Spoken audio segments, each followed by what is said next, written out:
Asalaamaaleykum mbokku internet bu Sénédiaspora TV, très heureux de vous retrouver encore aujourd'hui pour un autre numéro de votre émission Découverte Santé. Mbokk yi comme ni ma leen ko waxee woon, la santé elle est primordiale, donc lépp loo ko mën a jëndee ci àdduna jar na ko. Comme ni ngeen ko xamee, la semaine passée on est parti à la clinique Al Maktoum seeti le docteur Mbaye Sène wax ci diabète. Tey nag ñu ngi ñëw fii ci hôpital Philippe Senghor seet si waat beneen spécialiste di cardiologue di la doctrice Oumou Dem Kébé madame Ba ngir ñu wax ci les maladies du cœur et des vaisseaux. Loolu dafa doon maladie boo xam ne dafa sensible parce que comme ni ngeen ko xamee àdduna nit mën nga am bopp bi muy metti nga dund ak moom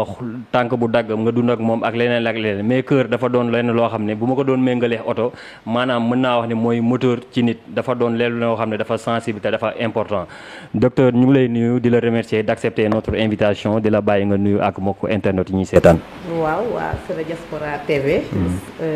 mooy Sénégal bi si d'ailleurs. voilà maa ngi leen di fay bu baax di kontaan trop si yéen di kontaan ci tànn bi ngeen ma tànn pour ma wax si feebaru xol yi ak si dit di nuyu sa équipe bi nga àndal di nuyu internet yëpp di rafetlu seen liggéey si taxawaay bi ngeen taxawaay si wàllu santé parce que lii dafa am solo. parce que da ko soxla. surtout que ñuy wax suñu làkk réew di wax loo xam ne ñi mën nañu ko dégg. pour mën di fàggan. ci seen wàllu wér-gu-yaram. merci beaucoup. ok ñu ngi lay remercier docteur comme ni ma ko waxee sànq les maladies du cœur dafa doon leen loo xam ne dafa am importance capitale ci doomu aadama comme ni ma ko waxee nit mën na am diabète di dund di am leneen te di ko indil yenn complications yi mais xol dafa doon loo xam ne bu ci yenn complications yi amee wala bu tolloo benn stade bi teeloo ko saytu mën na la indil ay jafe-jafe. Ma toute première question elle est simple selon vous quelles sont les maladies du cœur donte bëri na mais yan nga nu ci mën a wax. waaw jërëjëf maa ngi rafetlu laaj bi ak sujet bi nga tànn. li nga ko waxee rek xol moom moteur central la comme ni nga ko méngalee oto nit mën na ba jam rétroviseur di daw di yërndu. nit sa pneu sax dina crever li nga traîner ak moom. nit tamit léeg-léeg sa siège baaxul nga teg ci ay njëgënaay wala ay éponge nga dox. mais moteur bi moom su dawul oto bi day gaare. donc nit presque xolam moteur am la macha allah. feebaru xol yi nag bari nañu. feebaru xol yi xam nga xol organe la boo xam ne dafa doy waar daanaka dafa kéemtaane laay wax sax parce que mën nañ ko méngale ak comme kër. xam nga kër gi par exemple tey bureau bi ma nekk nii xam nga am na lavabo gis na ko. mooy plomberie néeg bi. am na lampe yu tàkk mooy électricité bi am na bunt ak fenêtre mooy menuiserie bi wala charpente am na plafond xol noonu la mel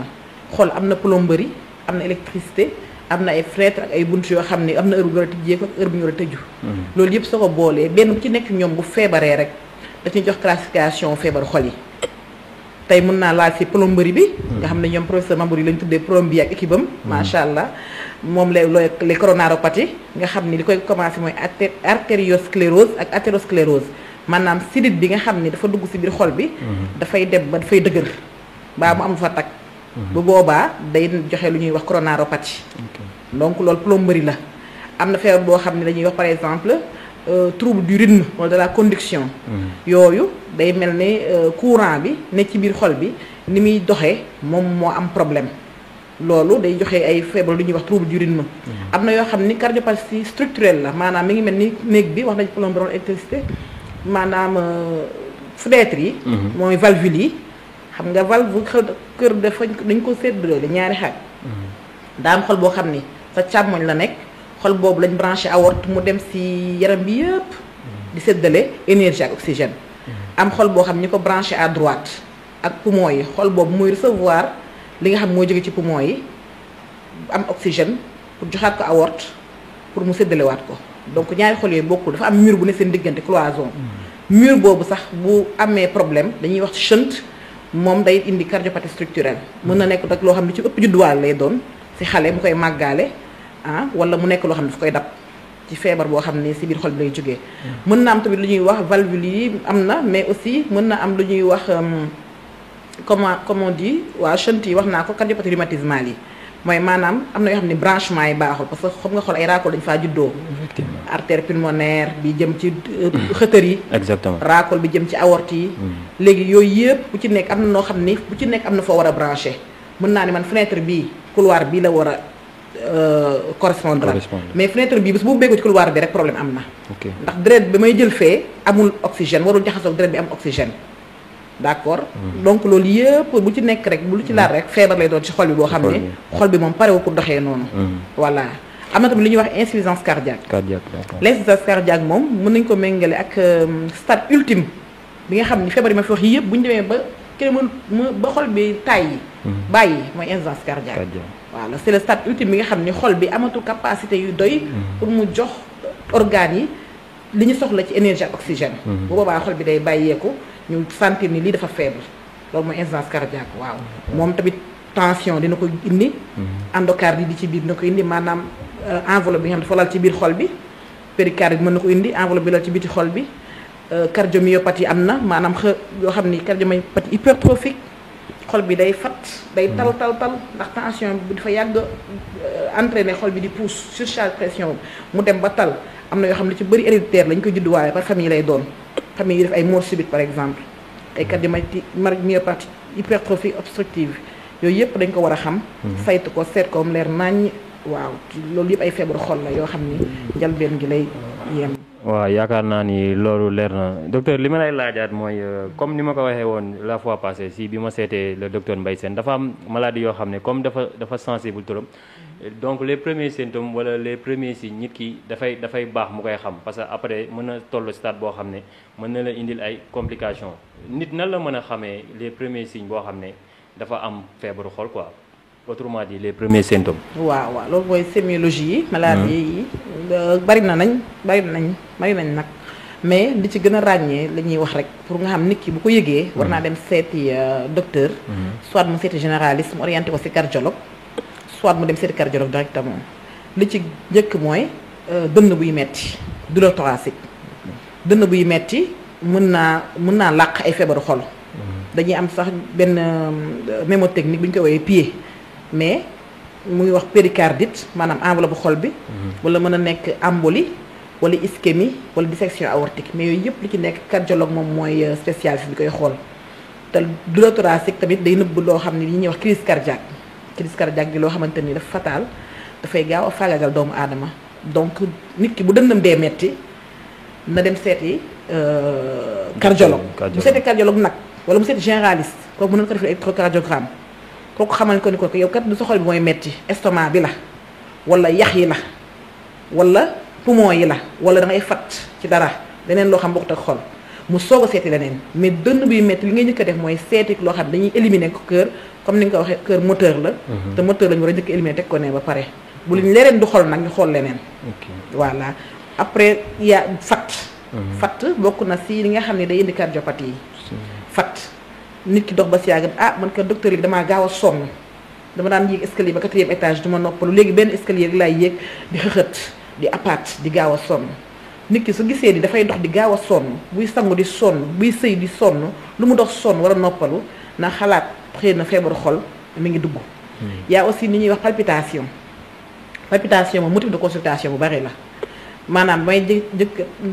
docteur dafa mel ni sama fit dafa rëcc wala dafa mel ni sama fit daam luy jékki-jékki day dal day dóor wala sama fit dafa jékki-jékki daal ni bum bum loolu palpitation ñoom lañ koy woowee mais ñun bu ñëwee si ñun mën na nekk trouble du rythme mën na nekk leneen mais cardiologue bi dina ko leeral ba nga xam ne palpitation boobu da koy décrire ba nga xam ne fii kat la féete feebaru xol la wala benn élément la manqué woon ci ay calcium magnésium ak yu demee noonu su ko leeralee leer mu soog ko bàyyi mu dem mais samay palpitation war na dem xooli docteur ba xam lan la parce que dafa am ay trouble yoo xam ni du rythme yoo xam ni dañoo nekk lu simple dañoo grave donc il faut ñu éliminer ko te loolu rek lay manifesté wu palpitation simple du am leneen yaa aussi li ñuy wax bu xol bi avancé comme li ma doon wax ci insuffisance cardiaque bi mën na am ay œdème maanaam tànk yi di neew yi boo xoolee moom fatt bi ñuy fatt daanaka ñoo bokk njalbeen ndax ndox mi mooy segg foofu ci tànk yi ba tànk yi neew boo bësee du metti nag tànk yi neew yu xol du metti soo bësee sa baaraam dafay bàyyi empreinte dañuy wax des œdèmes qui prennent le godet au début ci ginnaaw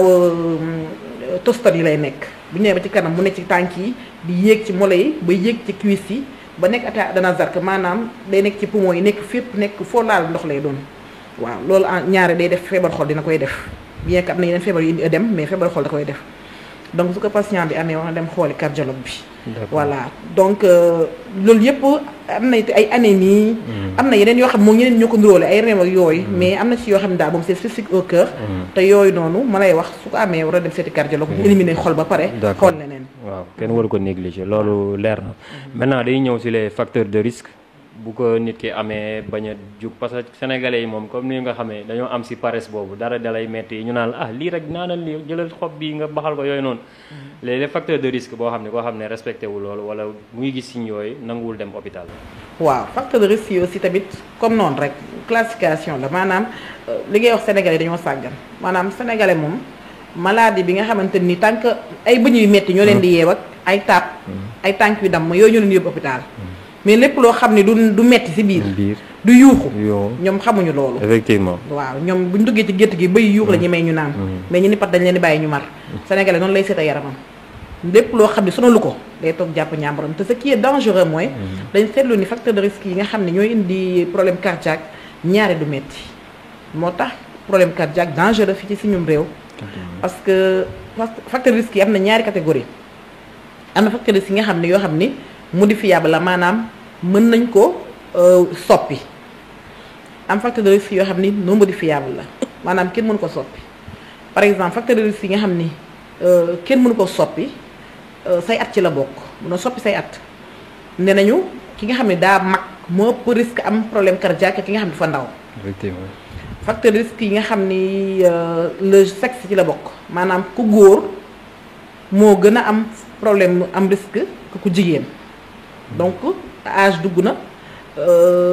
sexe masculin dugg na donc facteurs non modifiables yi antécédent ci la bokk maanaam say famille bu fekkee daa moom ku def crise cardiaque wala mu def AVC wala mu def syndrome coronarien wala mu def loo xam ne daal ay artériosclérose loo xam ne c'est lié au problème cardiaque kooku mooy ëpp chance su développer maladie cardiaque te ki nga xam ni famille mosu koo am ñi nga xam ne tamit facteur risque non modifiable laa ko mën a boole mooy pays yi nga xam ne à faible revenu lañu dëkk ak ñi nga xam ni voilà seen pays yi dañuy nekk néew doole nga xam ni fa la stress bi ëppee fa la sédentarité ëppee mais am na sax ñu koy boole ci facteur risque yi modifiable lañ parce que dañu naan yooyu yëpp mën nañ ci agir mais boo xoolee au fond il y a un fond non modifiable aussi parce que nit ki du lépp moo koy déterminer dans sa vie voilà loolu leer na léegi donc voilà loolu facteur risque non modifiable mu nekk noonu bu guddul facteur risque modifiable yi mooy yi nga xamante nii war nañ ci mën a jóg maanaam consommation yi la presque parce que boo xoolee une tension toog benn place ne yàcc sédentarité soo xoolee consommation de en sel par exemple OMS li ñu digal pour ñu consommer ko ci xorom boo xoolee Sénégal multiplié ko par 5 depuis le matin man léeg-léeg nga ngay ndékki bu saf-sàpp boo xam ne 6 grammes de sel yi dem na bu yàgg léegi yow nga war a añaat war a reer ak ñam-ñamal ci diggante bi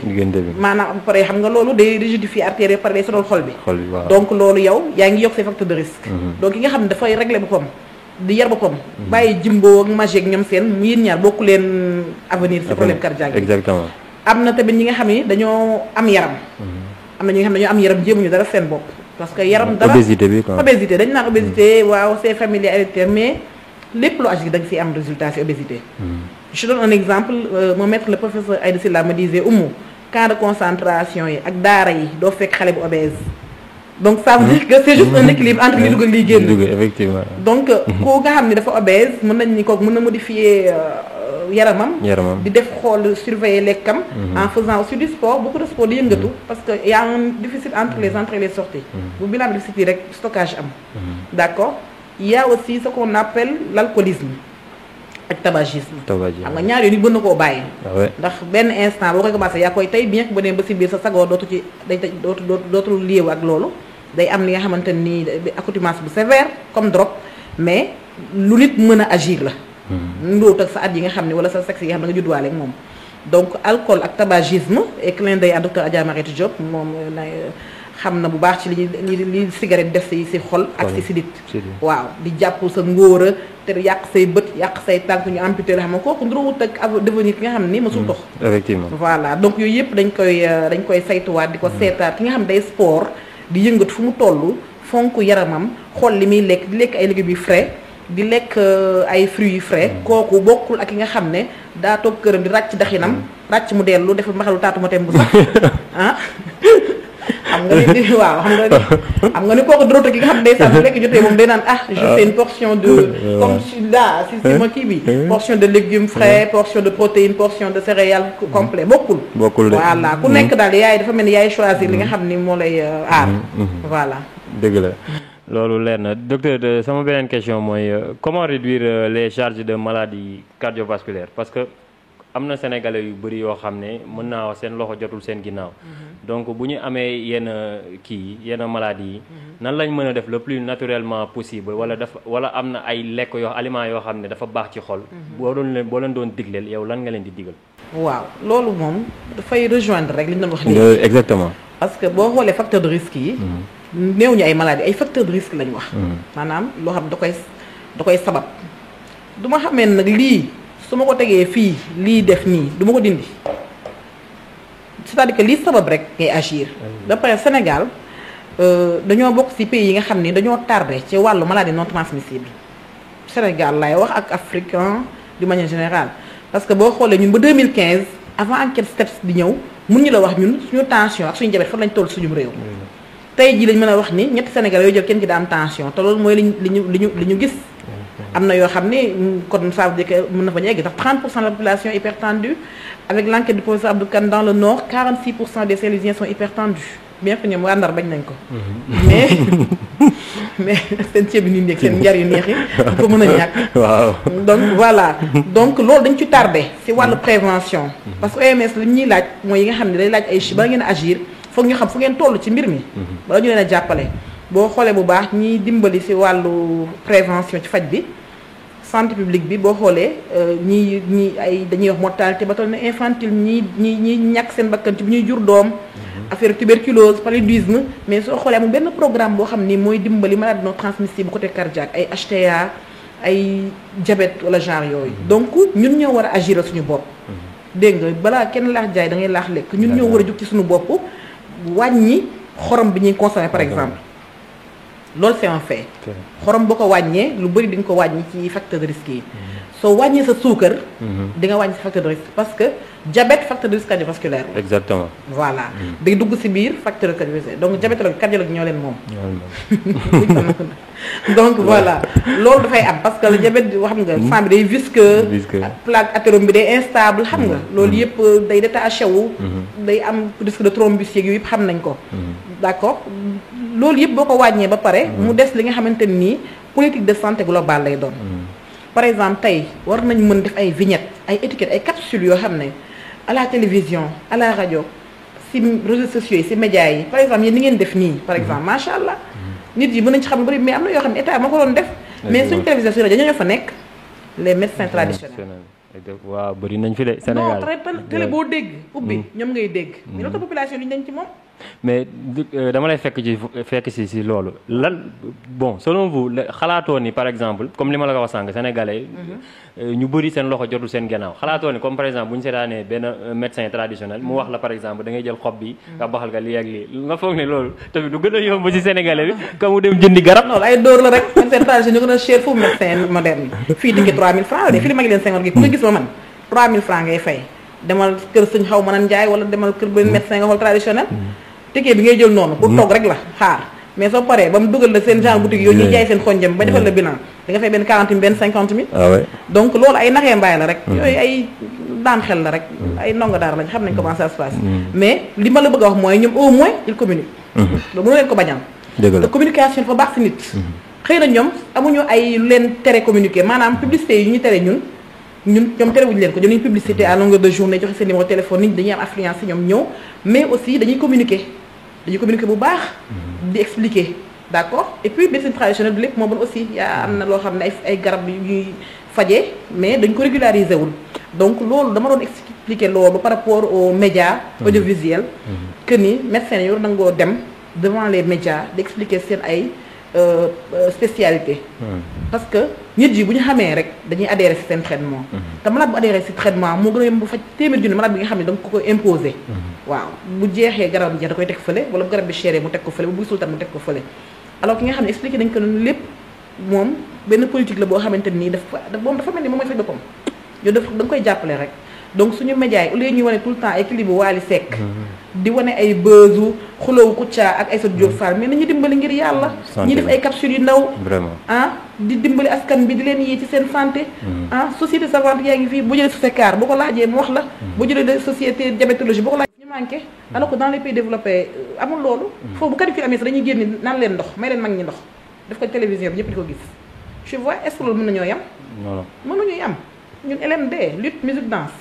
malheureusement du sotti de il faut que tamit loolu ñu wax si bu baax a baax bon il y a un travail qui est en train de se faire c'est une progression avec le SNEPS qui communique aussi il y a la division des maladies non transmissibles aussi ñu ngi góorgóorlu mais des na lu bëri waaw loolu moom il faut ñu wax ko wax nga dëgg wax ji am na solo te leer na nañ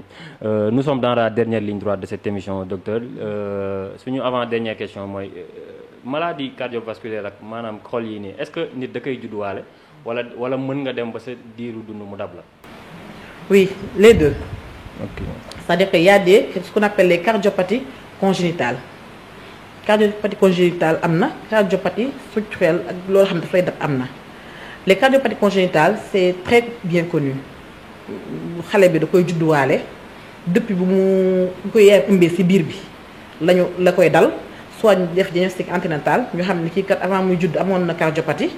ci pays développé yi dañ koy def parce que dañuy échographie fœtale def xool beeg yëpp même fii ñu ngi koy def léegi am na yoo xam dañuy xale bi day juddu yaay ji mooy seetlu ne sama doom bi kat ni muy nàmpe normalul yuux yi muy yuux normalul wala buy jooy day mel lu mauve wala day cyanose tuñ ñi day marron tuñ ñi day mauve ak baaraam yi wala xale bi di màgg boo war a dem âge scolaire nga gis ni màggul comme yeneen moromam yi wala gis xale bi buy foog morom yi day doon jonkan benn côté day gaaw a sonn yooyu yëpp dafa alerté ci parents yi que ni xëy na kii dafa judduwaale problème cardiaque. mais boobu normalement moo war a gën a grave que boo koo xam ne dala dab. waaw c'est-à-dire que gravité bi c'est relatif. parce que cardiopathie congénitale am na yoo xam ne dañu koy opérer faj ko ba mu wér. alors que yi dabee yu ci bëri day aboutir à une insuffisance cardiaque. bien que am na yoo xam ne dañ leen di faj. bu fekkee pays développé par exemple les cardiopathies rhumatismales moo ñi nga xam ne dañu am ay angine à répétition streptococcique mu dem ba jàpp seen xol yi seen valve yi fenêtre yi comme ni ma ko doon waxee. xam nga yooyu tamit bu fekkee fii lañu ci bëri jeune dañ leen di perte. mais bu fekkee loolu lañ leen opérer facilement ñoom sax déjà réglé tuñ ci. donc loolu yëpp tamit ay prophylaxie la angine yi ñu leen traité bu baax dès le bas âge ci école yi ñu leen di xamal ni bu ngeen amee angine dañu war a traité. mais ñaata nit ñu am accès à ci loolu boo demee ci village yi da ngay ree ba taf. donc voilà cardiopathie congénitale dafa am réellement il y a les cardiopathies congénitales de l'enfant am cardiopathie congénitale de l'adulte am na cardiopathie congénitale yoo xam ne bu ko xale bi judduwaalee du mën a dund góorgóorlu na ba juddu mais sincèrement antoog dund dafay décédé parce que xol bi mënul dund waaw am na yoo xam ne xale bi mën na ko màggaale sans gravité comme ay CIV yu ndaw mu tëjuwaat maanaam mooy cloison yi ma la waxoon entre cœur droit cœur gauche genre yooyu mu tëjuwaat mais am na yi nga xam ni moom foog ñu jàppale ko di ko jox yenn garab yi